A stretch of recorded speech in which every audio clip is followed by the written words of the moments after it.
Makara Sankranti marks the auspicious transition of the sun into the Makara Rashi, which is the sign of Capricorn, the zodiac sign of Capricorn, on its celestial path.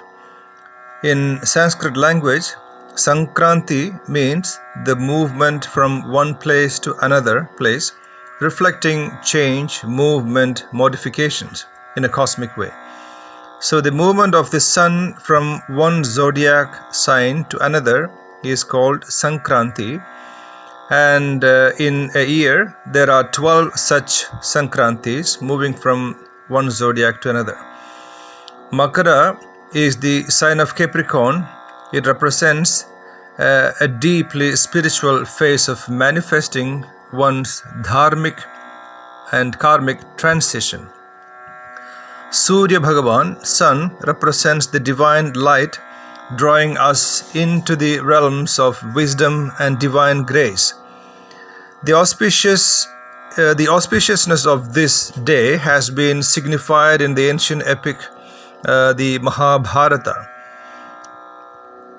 Apart from this, its socio-geographical importance, this day also holds a historical and a religious significance, being the festival of Surya Devata, the sun god, the symbol of divinity and wisdom, holding the eternity of divine light.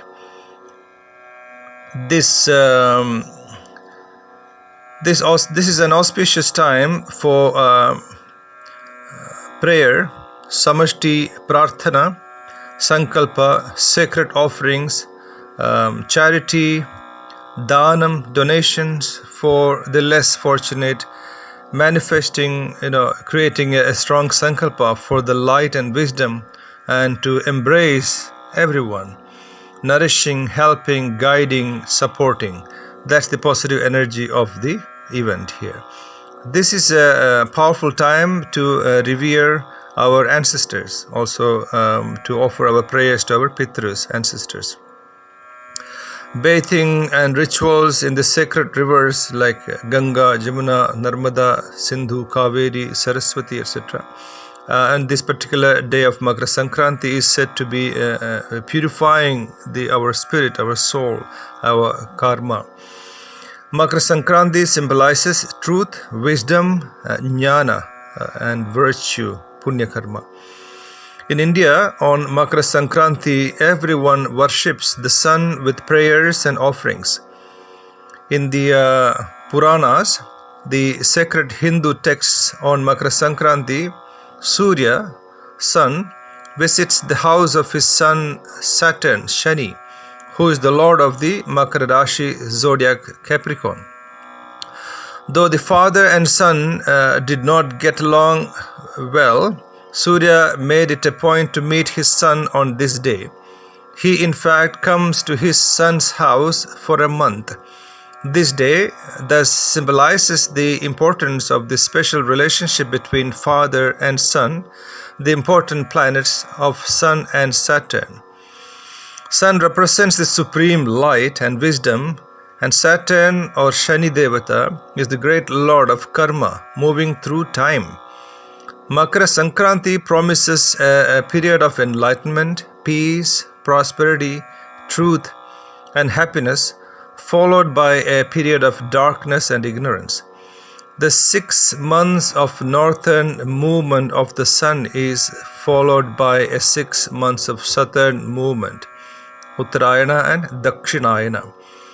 On Makara Sankranti, one worships and makes offerings to the mother goddess in the form of Ma Ganga, the holy river, as she rides the Makara or the crocodile, as well as Saraswati also, the Devi of wisdom, knowledge, and the fine arts, rituals, and offerings. Prayers are offered with water, fruits, milk, and flowers. Ancestors are invoked, propitiated with food and prayers. In the fires, one offers sesame seeds and good, or the jaggery, the sugar candy. And khichdi, or the rice cooked with the lentils and vegetables, it is taken as prasada, along with the kheer, the rice and milk pudding. Feeding the birds and animals is also very auspicious on this particular day. In northern India, it is celebrated as Lohri, with bonfires where sweets offerings are made and prayers for longevity and fulfillment of their wishes to Agni, the fire god. In Sikhism, in Punjab, the Sikhs celebrate it as Maghi. The 10th Sikh Guru, Gobind Singh Ji, tore the Bedava written by 46 and gave them mukti on this day. These 46 later came to be known as 40 Muktas.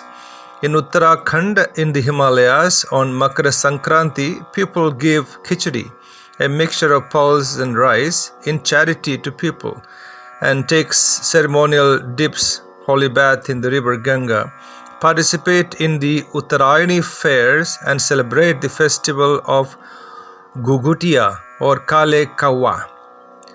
During the festival of Kale Kawa, the black crow, people make sweetmeats out of sweetened flour, good and mixed with atta, deep fried in ghee, shape them in shapes such as drums and pomegranates, knives and swords, and they are strung together, worn as a garland, in the middle of which an orange fruit is fixed.